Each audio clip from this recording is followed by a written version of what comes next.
ఓం శ్రీ సాయిరామ్. సాయి గురుకులం కార్యక్రమానికి స్వాగతం. శ్రీ సాయి సచ్చరితలోని బాబా ఊది లీలల అధ్యాయాలు మన మనస్సుకు ఎంతగా అత్తుకుంటాయంటే, ఆ లీలలన్నీ కూడా మన జీవితంలో కూడా జరిగే ఉంటాయి. అంతేకాదు, మన జీవితంలో బాబా యొక్క ఊది ద్వారా మనకున్నటువంటి అనేక సమస్యలు, అది అనారోగ్యం కావచ్చు, లౌకికపరమైనటువంటి ఇబ్బంది కావచ్చు, అన్ని రకాలైనటువంటి ఇబ్బందులు ఒక్క ఊది చేత, ఆ మహత్యం చేత అవి తొలగిపోతాయి. బాబా రెండు ప్రధానమైనటువంటి విషయాలను భక్తులకు బాబా బోధించారు. ఒకటి, బాబా భక్తుల నుండి దక్షిణ తీసుకొని వారికి వైరాగ్య బుద్ధిని ప్రసాదించారు. రెండవది విభూది. విభూది వివేకాన్ని మనకు ప్రసాదిస్తుంది. వైరాగ్యం వచ్చిన తర్వాత, వైరాగ్యము సరైనటువంటి దారిలో లేకపోతే, వైరాగ్యం వచ్చిన తర్వాత చాలామంది, కొంతమంది ఈ లోకం నుంచి వేరుపడిపోయినట్టు, అసలు ఈ లోకంతో సంబంధం లేనట్టు, లేకపోతే ఆ వైరాగ్యం వల్ల డిప్రెషన్లోకి వెళ్ళడం, ఇలాంటివి జరుగుతుంటాయి. వైరాగ్యం వచ్చిన తర్వాత అది పరిపూర్ణమైనటువంటి వైరాగ్యంగా మారాలంటే ఖచ్చితంగా వివేకం అనేటువంటిది మనిషికి ఉండాలి. బాబా మనందరికీ ప్రసాదించినటువంటి విభూదిలో వివేకం ఉంటుంది. ఆ వివేకం ఏమిటంటే, ఈ ప్రపంచంలో ఉన్నటువంటి వస్తువులన్నీ కూడా నశ్వరమైనటువంటివి. ప్రతీదీ కూడా పంచభూతాలతో కూడుకున్నటువంటిది, మళ్ళీ పంచభూతాల్లోనే కలిసిపోవాల్సి ఉంటుంది. మానవుడు దేహాన్ని తీసుకొని వస్తాడు. ఆ దేహం తన బాధ్యత అయిపోయిన తర్వాత, అనుభవించాల్సినటువంటి భోగాలన్నీ అనుభవించిన తర్వాత, మళ్ళీ ఆ దేహం కూడా పంచభూతాలకు అర్పించాల్సి ఉంటుంది. దేహమే పంచభూతాల కాష్టం లాంటిది. కాబట్టి ఈ దేహం ఉన్నప్పుడు నువ్వు ఎంత వివేకంతో ఉండాలి. వివేక వైరాగ్యాలు అనేటువంటివి మానవుడికి రెండు ఆభరణాలు, రెండు కళ్ళ లాంటివి. ఎందుకంటే ఆ రెండు కళ్ళు లేకపోతే నీవు జీవితాన్ని తరింపజేసుకోలేవు. ఖచ్చితంగా జీవితానికి కావలసినటువంటి రెండు మూలాభరణాలు, ఒకటి వైరాగ్యం, రెండవది వివేకం. ఈ రెండింటిని కనుక మనం కలిగి ఉంటే మన జీవితం సార్థకత వైపు వెళ్తుంది. అందుకనే బాబా తనను ఆశ్రయించినటువంటి భక్తుడికి వివేక వైరాగ్యాలను ప్రసాదిస్తాడు. ఆ వివేక వైరాగ్యాలే సద్గురువు పట్ల అమితమైనటువంటి భక్తిని కలిగి, ప్రపంచ విషయాల పట్ల విరక్తిని కలిగి ఉంటాయి. ప్రపంచ విషయాల పట్ల అంత త్వరగా మనకు విరక్తి రాదు. మనము వైరాగ్య స్థితిలోకి వెళ్ళినప్పటికీ కూడా మనం వివేకంతో ఉండకపోతే ఆ వైరాగ్యం ఎందుకు పనికిరాదు. ఒక్క వైరాగ్యంతో నువ్వేమీ చేయలేవు. వివేకం ఉంటేనే ఆ వైరాగ్యము సరైనటువంటి మార్గంలో ప్రయాణిస్తుంది. ఆ వైరాగ్యానికి ఒక విలువ ఉంటుంది. అంతే తప్ప కేవలం వైరాగ్యం మాత్రమే మన జీవితాలను తరింపజేయవు. అందుకనే బాబా ఊది ద్వారా గొప్ప వివేకాన్ని మనకిచ్చారు. ఎప్పుడు మనం గుర్తుపెట్టుకోవాలి, మనం సంపాదించినటువంటిది ప్రతీదీ కూడా మనతో సహా అన్నీ కూడా చివరికి ఈ బూడిదలాగా మారాల్సిందే అనేటువంటి వివేకం కలిగి ఉంటే మనం అనవసరమైనటువంటి విషయాలపైన మోజుని పెంచుకో. బాబా వచ్చినటువంటి భక్తులకు లేదనకుండా, కాదనకుండా విరివిరిగా విభూది ఇచ్చేటువంటి వారు. భక్తులు వచ్చి బాబాకు పాద నమస్కారం చేస్తే పక్కన ఉన్నటువంటి ఊదిలో వారి హస్తాన్ని నుంచి బొటన వేలుతో భక్తుడి యొక్క నుదుటన ఆ ఊదిని దిద్దితే ఆ భక్తుడి యొక్క జీవితం మారిపోయేదట. వైరాగ్యానికి వివేకం తోడై తన యొక్క అసలైనటువంటి పరమావధిని వారు తెలుసుకునేటువంటి వారట. నిజంగా బాబా కరస్పర్శ చేత ఊదిని ధరించినటువంటి భక్తులు ఆ రోజు అదృష్టవంతులు. అంతేకాదు, ఆ రోజు భక్తులు బాబా ఇచ్చినటువంటి ఊదిని అదొక ఐశ్వర్యంగా భావించేటువంటి వారు. బాబా దగ్గర పొందినటువంటివి, అంటే లౌకికంగా పొందేటువంటి సంపద, ధనము, ఇదంతా కూడా ఎప్పటికైనా తరిగిపోయేటువంటిదే. కేవలం బాబా ఇచ్చినటువంటి ఊదియే మన జీవితంలో ఆపత్కాలంలో ఉపయోగపడేటువంటి అసలైనటువంటి సంపదగా ఆనాటి భక్తులు భావించేటువంటి వారు. ఈరోజు కూడా మనందరము కూడా ఏది ఉన్నా లేకున్నా బాబా యొక్క ఊది పొట్లం జేబులో ఉంటే చాలు, ఎంతటి కష్టాన్నైనా గట్టెక్కగలుగుతామనేటువంటి విశ్వాసం ఎందుకు కలిగింది? నిజంగా ఊదిలో ఆ మహత్తుందా? బాబా మహాసమాధి 105 సంవత్సరాలు కావస్తుంది. బాబా కరస్పర్శ కలిగినటువంటి ఊది ఇప్పటికీ ఉందా? కానీ వారు ఇచ్చినటువంటి ఊదికి మహిమ ఎప్పుడూ పోదు. ఆ ఊది కేవలం దునిలో నుంచి వచ్చినటువంటిది మాత్రమే కాదు, మీరు ఎక్కడ నన్ను ప్రార్థించి ఎక్కడ అగరత్తులు వెలిగించినా ఏ పదార్థాన్ని తీసుకున్నా అది మహిమ కలిగినటువంటి ఊదిగా మారుతుంది అనేటువంటి విషయాన్ని శ్రీ సాయి సచ్చరిత 33వ అధ్యాయం విభూది యొక్క వైభవం గురించి మనకు తెలియజేస్తుంది. నారాయణ మోతీరామ్ అనేటువంటి ఒక భక్తుడు తను వామన్ మోద్కర్ అనేటువంటి ఒక గృహస్థుడి ఇంట్లో వంటవాడిగా పనిచేస్తూ ఉంటాడు. వామన్ మోద్కర్ కూడా మంచి బాబా భక్తుడు. బాబా యొక్క ఖ్యాతిని విని మోతీరామ్ తన తల్లిని వెంటబెట్టుకొని షిర్డీకి వస్తాడు.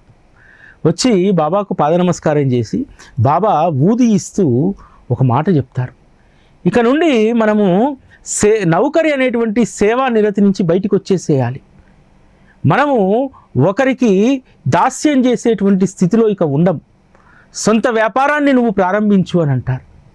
మోతీరామ్ ఆశ్చర్యపోతాడు.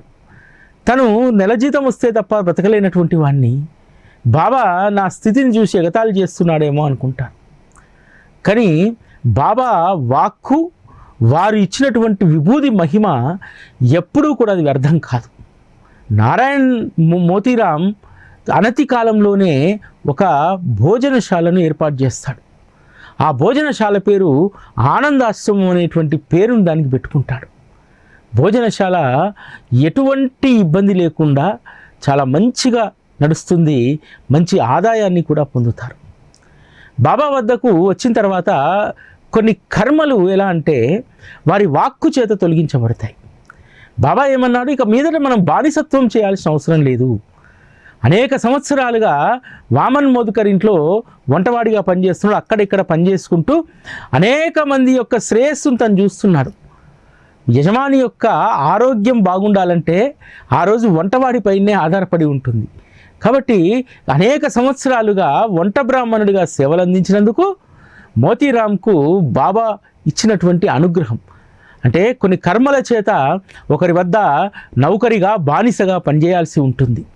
సద్గురువు యొక్క దర్శనము, వారి వాక్కు తర్వాత అవన్నీ కూడా ఆ కర్మలన్నీ కూడా తొలగిపోతాయి. అదేవిధంగా నారాయణ మోతీరామ్ కూడా ఆ కర్మలన్నీ తొలగిపోయాయి. అంతేకాదు అప్పటి నుంచి బాబా పైన ఎంత విశ్వాసం అంటే బాబా విభూది యొక్క మహిమ తను గుర్తించాడు. ఎందుకంటే తను ఆనందాశ్రమం అనేటువంటి భోజనశాలను ప్రారంభించడానికి తన దగ్గర ఉన్నటువంటి సంపద ఏమీ లేదు, కేవలం బాబా ఇచ్చినటువంటి ఊదియే సంపదగా మారింది. అదే అతనిని హోటల్ యజమానిగా నిలబెట్టింది. ఎవరు ఏ ఆపత్కాలంలో ఉన్నా సరే నారాయణ్ మోతీరామ్ బాబా యొక్క ఊదిని వారికి అందించి అనేక సందర్భాల్లో వారిని అనేక సంకటాల నుంచి కాపాడి ఉన్నాడు. ఇలాగే ఒకసారి తన మిత్రుడికి తేలుగుడుతుంది, విపరీతంగా మంట, ఎక్కడ ఏ మంత్రం వేయించినా అది తగ్గట్లేదు. దాంతో వారి బంధువులు కబురు పెడతారు మోతీరామ్కు. వెళ్ళి చూస్తే తన వద్ద కూడా బాబా ఇచ్చినటువంటి ఊది పూర్తిగా అయిపోతుంది. దాంతో ఏం చేయాలో తెలియక ఒకే ఒక పని చేస్తాడు. అది విశ్వాసానికి ప్రతీక. బాబా చిత్రపటం ముందు అగరబత్తులు వెలిగించి బాబా నామస్మరణ చేసి బాబాను ప్రార్థిస్తాడు. బాబా, నా మిత్రుడి యొక్క ఈ తేలుకాటు నొప్పిని తగ్గించాలి, ఊది నిండుకుంది, నా దగ్గర కూడా ఊది లేదు, ఇదే నీ ఊది ప్రసాదంగా భావించి నా మిత్రుడికి తేలు కుట్టినటువంటి చోట రాస్తాను అని అంటారు. ఆ అగరబత్తుల యొక్క రాలినటువంటి ఆ విభూదిని తన మిత్రుడికి రాస్తే అది క్షణాల్లో నొప్పి తగ్గిపోతుంది. అంటే ఇక్కడ మనం గుర్తుపెట్టుకోవాల్సింది ఏంటంటే ఊది మన విశ్వాసానికి ప్రతీక. ఊదిలో మహిమ ఏముందో మనకు తెలియదు, కానీ మహిమంతా ఎక్కడుంటుంది తెలుసా? ఆ ఊది ఖచ్చితంగా నా భవరోగాన్ని నివారిస్తుంది, ఊది నాకు మేలు చేస్తుంది అనేటువంటి విశ్వాసం. ఆ ఒక్క విశ్వాసాన్ని నువ్వు కలిగి ఉంటే మిగతా పనంతా కూడా బాబా చూసుకుంటాడు. ఇదే అద్భుతమైనటువంటి ఇంకొక లీల ఉంటుంది. ఒక వ్యక్తి యొక్క కూతురికి గ్రంథి జ్వరం వస్తుంది. అతను ఆ సమయంలో ఊరికి దూరంగా బాంద్రాలో ఉంటాడు. అతనికి ఆలోచన వస్తుంది, తన కూతురికి బాబా విభూది పంపించాలి. ఎందుకంటే విభూది లీలలు ఆ రోజు విస్తృతమైనటువంటి ప్రచారంలో ఉన్నాయి. బాబా కలరా వ్యాధి నివారించడానికి గోధుమ పిండిని ఊరు చుట్టూ జల్లించాడు. అంతేకాదు బాబా విభూది వల్ల అనేక మందికి రోగ నివారణ జరిగింది. కాబట్టి తన కూతుర్ని బాబా యొక్క ఊది మాత్రమే రక్షించగలుగుతుంది అనేటువంటి విశ్వాసంతో నానాసాహెబ్ చందోర్కర్ వద్ద అయితే ఊది ఖచ్చితంగా ఉంటుందని చెప్పి ఒక వ్యక్తిని పంపిస్తాడు. ఆ వ్యక్తి నానాసాహెబ్ ఇంటికి వెళ్ళకముందే దారిలో కలుస్తాడు. అప్పుడే కళ్యాణ్ రైల్వే స్టేషన్కి వెళ్ళి అక్కడి నుంచి వేరే ప్రాంతానికి చందోర్కర్ గారు వెళ్ళాల్సినటువంటి పని మీద వారు బయలుదేరారు. దాంతో రైల్వే స్టేషన్ వరకు ఆ వ్యక్తిని తీసుకెళ్ళి రైల్వే స్టేషన్ ప్లాట్ఫామ్ దగ్గర ఉన్నటువంటి ఇసుకను తీసి దాన్ని అలా జల్లడబట్టినట్టు చేసి పైన ఉన్నటువంటి పెద్ద రాళ్ళను తీసి సన్న ఉసుకను తను హృదయం దగ్గర పెట్టుకొని బాబాను ప్రార్థించి ఆ మట్టిని తన భార్య నుదుటన పెడతాడు. ఇంకేం భయం లేదు, బాబా రక్షిస్తాడు, ఊది లేదు, ఇదే ఊది అనుకోండి అని చెప్పి అతని వ్యక్తిని పంపించేస్తాడు. వెళ్ళి ఆ కూతురి యొక్క తండ్రికి చెప్తాడు.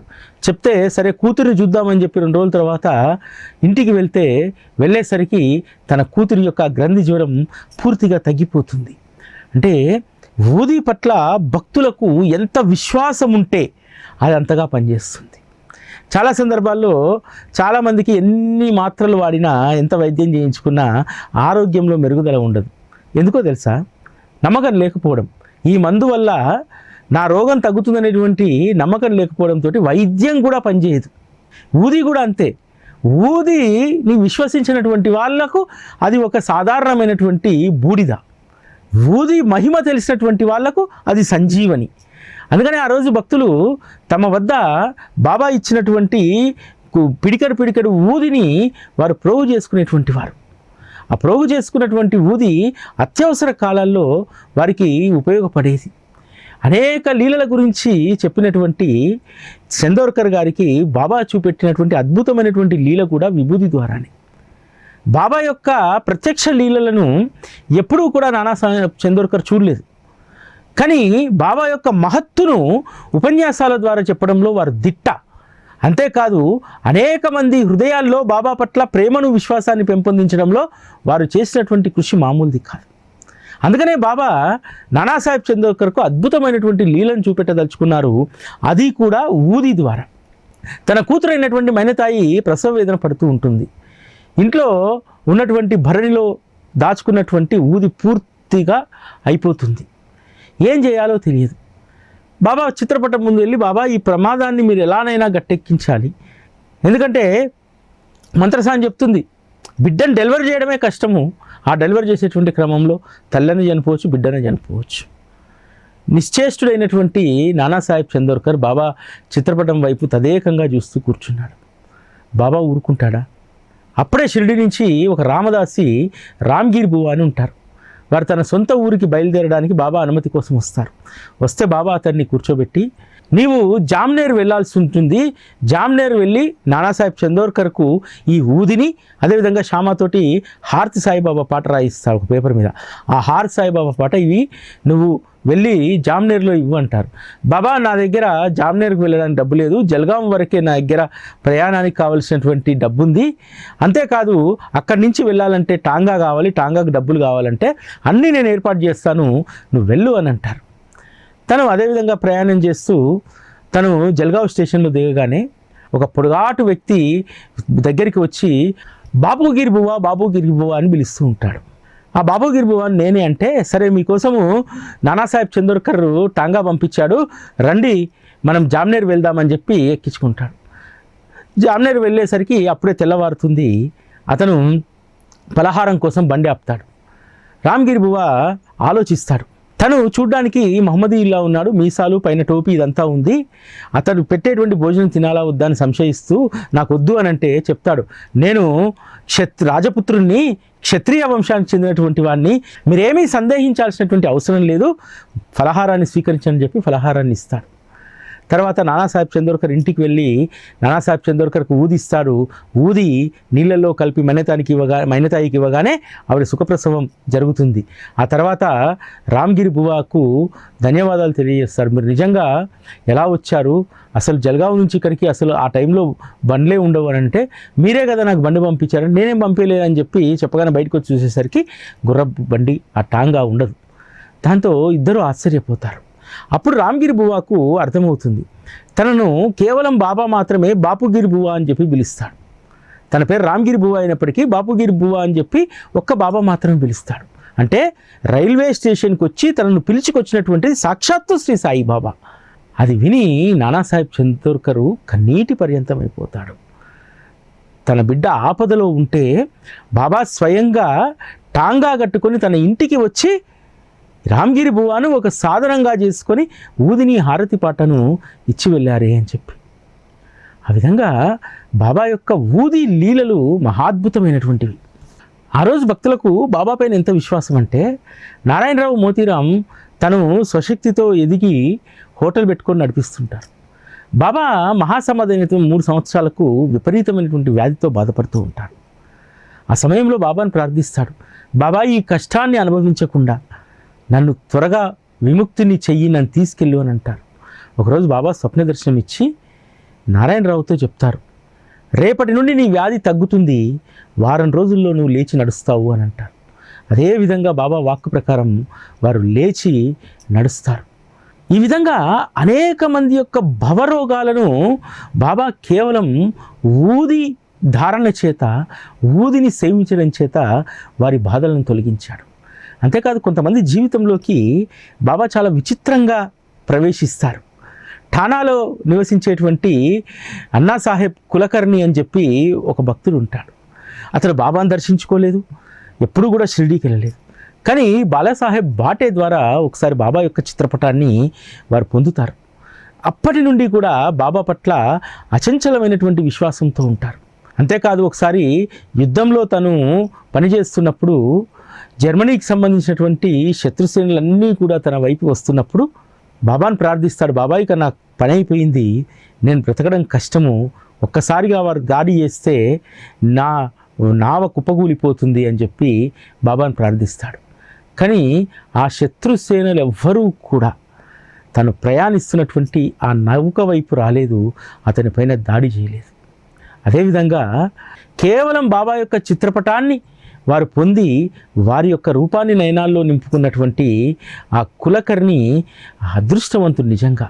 అసలు బాబా దర్శనం లేకుండా కొన్ని సంవత్సరాల పాటు బాబా యొక్క భక్తిలో వారు పరవశించిపోయారు. అంతేకాదు ఇక్కడ ఒక సందర్భం రాస్తారు హేమాడ్ పంత్. ఆధునిక తుకారాంగా పేరు పొందినటువంటి బాలాబువా సుతార్ ఒకసారి దారిలో వెళ్తుంటే ఒక అంగట్లో బాబా చిత్రపటం కనిపిస్తే బాబా చిత్రపటాన్ని నమస్కారం చేస్తాడు. తను షిరిడీ వెళ్ళినప్పుడు బాబా ఒక మాట అంటాడు బాలాబువా సుతార్ని చూసి, వీరు నాకు 4 సంవత్సరాల నుంచి తెలుసు అని చెప్పి. ఆశ్చర్యపోతాడు, 4 సంవత్సరాల నుంచి నేను తెలవడం ఏంటి, ప్రప్రథమంగా షిరిడీకి వచ్చింది ఇప్పుడే కదా, మరి నేను 4 సంవత్సరాలుగా ఎలా తెలుసు బాబాకు. తర్వాత తనకు గుర్తొస్తుంది, 4 సంవత్సరాల పూర్వము ఒక షాప్లో బాబా చిత్రపటం కనిపిస్తే దానికి నమస్కారం పెట్టుకున్నాడు. అంటే ఒక్కసారి తనను గుర్తెరిగి తనకు ప్రేమతో నమస్కరించినటువంటి వారిని నేను మరవను అనేటువంటి విషయం ఇక్కడ చెప్పారు. అదేవిధంగా అన్నాసాహెబ్ కులకర్ణి కూడా తన ఇంట్లో బాబా చిత్రపటాన్ని పెట్టుకొని ప్రతినిత్యము కూడా బాబాకు పూజ చేస్తుండేటువంటి వారు. ఒకరోజు తను ఈ గుర్రాలకు సంబంధించినటువంటి పని చేస్తూ ఉంటా, అంటే బ్రిటిషర్స్ కావాల్సినటువంటి గుర్రాలను సమకూర్చేటువంటి విధులు నిర్వహిస్తుంటారు. ఒకసారి గుర్రాల కోసము భీవండి వెళ్తాడు. ఆ భీవండి వెళ్ళినటువంటి సమయంలో వారింటికి ఒక ఫకీర్ వస్తాడు, భిక్ష అడుగుతారు. ఆ కులకర్ణి భార్య ఫకీర్ని చూసి, మీరు షిరిడీ సాయిబాబా కదా అని అంటారు. లేదమ్మా, నేను వారి సేవకుణ్ణి, మీ యోగక్షేమాలు కనుక్కోమని చెప్పి వారు నన్ను పంపించారు అని అంటారు. ఆమె ఇంట్లోకి వెళ్ళి ₹1 దక్షిణ, కావలసినటువంటి ఆహారాన్ని ఇస్తుంది. ఆవిడ ఇచ్చినటువంటి ₹1 దక్షిణను తీసుకొని అతను ఊదిని వారికి ఇస్తాడు. ఊది పటం దగ్గర పెడుతుంది. తర్వాత భర్త భీవండి నుంచి వస్తాడు. వచ్చిన తర్వాత చెప్తుంది, మన ఇంటికి మన చిత్రపటంలో ఉన్నటువంటి అదే రూపంలో ఉన్నటువంటి ఒక ఫకీరు వచ్చాడు, వస్తే వారికి ₹1 దక్షిణించి పంపించాను, వారి విభూది ఇచ్చారు అని అంటారు. అరే, నేను ఉండి ఉంటే ₹10 ఇచ్చేటువంటి వాడిని, ఇప్పుడే వచ్చి వెళ్ళారు అని చెప్పి భార్య చెప్పగానే వెళ్ళి వెతుకుతాడు. ఎక్కడా కూడా ఆ ఫకీర్ మళ్ళీ కనిపించాడు. భార్య అంటుంది, భోజనం చేసి వెళ్ళమని చెప్పి. ఇక్కడ మనం గమనించాల్సింది ఏంటంటే, ఉత్తి కడుపుతో వెతికితే ఏదీ దొరకదు. అందుకనే బాబా ఈ ఉపవాస తపవాసాలు వద్దని చెప్పారు. తర్వాత వచ్చి భోజనం చేసి తన మిత్రుడితో పాటు బయట నడకకు వెళ్ళినప్పుడు అక్కడ మళ్ళీ ఫకీరే ఎదురుపడతాడు. ఎదురుపడగానే మీరు మా ఇంటికి వచ్చినటువంటి ఫకీర్ మీరేనా అంటే అవును అని అంటాడు. అప్పుడు తన జేబులో ఉన్నటువంటి 3 రూపాయలను తీసిస్తాడు. మళ్ళీ ఫకీర్ అడగడంతో తన మిత్రుడి దగ్గర ఉన్నటువంటి మరొక 3 రూపాయలను ఇస్తారు. లేదు మళ్ళీ కావాలని చెప్పి అడిగితే సరే ఇంటికి రా ఇస్తాను అని చెప్పి ఇంటికి వెళ్తే మరొక 3 రూపాయలు ఇస్తాడు. మళ్ళీ ఇంకా డబ్బు కావాలంటాడు. ఇక నా దగ్గర ఈ 10 రూపాయల నోటే ఉంది, ఈ 10 రూపాయలు తీసుకొని ఇక మీరు నన్ను అడగొద్దు అని అంటాడు. ఆ ఫకీర్ ఆ 10 రూపాయలు తీసుకొని అతని వద్ద నుంచి స్వీకరించినటువంటి ఆ 9 రూపాయలను తిరిగి అతనికి ఇచ్చేస్తాడు. ఇక్కడ కులకర్ణి తను ఏ ధనాన్ని అయితే ఇద్దామనుకున్నాడు ఆ ధనాన్ని ఇచ్చేంత వరకు బాబా పట్టుబట్టాడు. అంతేకాదు అతనికి శుభం కలగాలని చెప్పి మళ్ళీ తిరిగి వారు స్పృశించినటువంటి ఆ నాణాలను వారి కఫ్నీలోంచి తీసి కులకర్ణికి ఇచ్చాడు. ఆ తర్వాత కులకర్ణికి తను చేస్తున్నటువంటి ఉద్యోగంలో ప్రమోషన్ వస్తుంది. అప్పటి వరకు కులకర్ణి బాగా కష్టపడతాడు, కానీ అరకొర జీతం మాత్రమే ప్రభుత్వం ఇచ్చేది. అతని యొక్క ప్రతిభను గుర్తించి ఆ తర్వాత అతని జీతాన్ని రెట్టింపు చేస్తుంది. అంతేకాదు కులకర్ణి కూడా బాబా కరస్పర్శ తగిలి వచ్చినటువంటి ఆ నాణాలను తన ఇంట్లో పెట్టుకొని రోజు బాబా స్వరూపంగా వాటిని పూజించేటువంటి వారు. ఆ తర్వాత ఒకానొక సందర్భంలో షిరిడీకి బాబా దర్శనానికి వెళ్తారు. ఆ సమయంలో బాబా ఊదిని వారి యొక్క వెంట్రుకను అందులో వేసి కులకర్ణికి ఇస్తాడు. ఆ వెంట్రుకను చాలా జాగ్రత్తగా దాచుకొని దాన్ని తాయితలో పెట్టి తన చేతికి కట్టుకుంటాడు కులకర్ణి. భక్తుల మధ్య ఒక ఎడతెరగనటువంటి ప్రేమ బంధాన్ని బాబా పెంచుతాడు. ఒకసారి బాబా వద్దకు హరిబావు కర్ణిక్ అనేటువంటి భక్తుడు వస్తాడు. వచ్చి బాబాకు వస్త్రాలు ఫలాలు అన్నీ సమర్పిస్తాడు. తను తిరిగి వెళ్ళేటప్పుడు బాబాకు ఒక రూపాయి ఇవ్వాలనుకుంటాడు. రూపాయి ఇవ్వాలనుకొని మళ్ళీ వెనక్కి తిరిగి వస్తుంటే, ఎందుకంటే ఒకసారి అనుమతి తీసుకున్న తర్వాత వెనక్కి తిరిగి రావద్దని చెప్పేది అక్కడ నియమం కాబట్టి శ్యామ సైగ చేయడంతో వెళ్ళిపోతాడు. తన మనస్సులో మాత్రము బాబాకు ఒక రూపాయి ఇవ్వకపోతున్నాయి అని అంటుంది. అయితే తను నేరుగా ముంబై వెళ్లకుండా నాసిక్లో దిగి అక్కడ కాలారాముని గుడిలో దర్శనం చేసుకొని వస్తుండగా నరసింగ్ మహారాజ్ ఎదురొస్తారు. ఎదురొచ్చి అతని ముందు చేయి చెప్తాడు, నాకు ఇవ్వాల్సినటువంటి రూపాయి నాకు ఇవ్వు అని చెప్పి. అంటే ప్రేమతో ఏదైనా సమర్పించాలనుకున్నప్పుడు బాబా ఎవరో ఒక రూపంలో వచ్చి మళ్ళీ స్వీకరిస్తారు. భక్తుల పట్ల గొప్ప ప్రేమను, ఏ విషయంలో కూడా భక్తుల్ని అసంతృప్తిపరిచాడు. కర్ణికు అసంతృప్తితో ఉన్నాడు, బాబాకు నేను ఇంకో రూపాయి ఇవ్వలేకపోయానే అని చెప్పి. కానీ బాబా ఆ భక్తుని మనసులో ఉన్నటువంటి వేదనను, కల్లోలాన్ని అర్థం చేసుకుని ఎందుకంటే ఇంటికి పోయినా ప్రశాంతంగా ఉండలేడు. అరే నేను ఇస్తే బాగుండు అని చెప్పి. కాబట్టి నాకు ఇతర సత్పురుషులకు భేదం లేదని చెప్పి నరసింగ్ మహారాజు రూపంలో వెళ్ళి నా రూపాయి నాకు ఇవ్వని అడుగుతారు. బాబా భక్తులుగా మనందరము కూడా ఊది ధారణ పైన అమితమైనటువంటి విశ్వాసాన్ని కలిగి ఉండాలి. ఎందుకంటే అనేక మందికి అర్ధరాత్రో అపరాత్రో ఏదైనా బాధ కలిగితే మనల్ని రక్షించేటువంటిది ఒక ఊదియే. ఇటువంటి సంక్లిష్టమైన సందర్భాల నుంచి బయటపడ్డటువంటి వాళ్ళు కొన్ని లక్షల మంది ఉంటారు. ఊది కేవలం రోగాలను మాత్రమే కాదు, మనసులోని అలజడులను, భ్రాంతులను అన్నింటినీ కూడా ఊది తొలగిస్తుంది. ఊది లీలలకు సంబంధించే హేమాడ్ పంత్ 3 అధ్యాయాల ప్రస్తావన చేస్తారు. ప్రతి అధ్యాయంలో కూడా అద్భుతమైనటువంటి లీలలు ఉంటాయి. ఇది ఈరోజు సాయి గురుకులం. మళ్ళీ రేపటి కార్యక్రమంలో కలుసుకుందాం. అప్పటి వరకు సెలవు. నమస్కారం.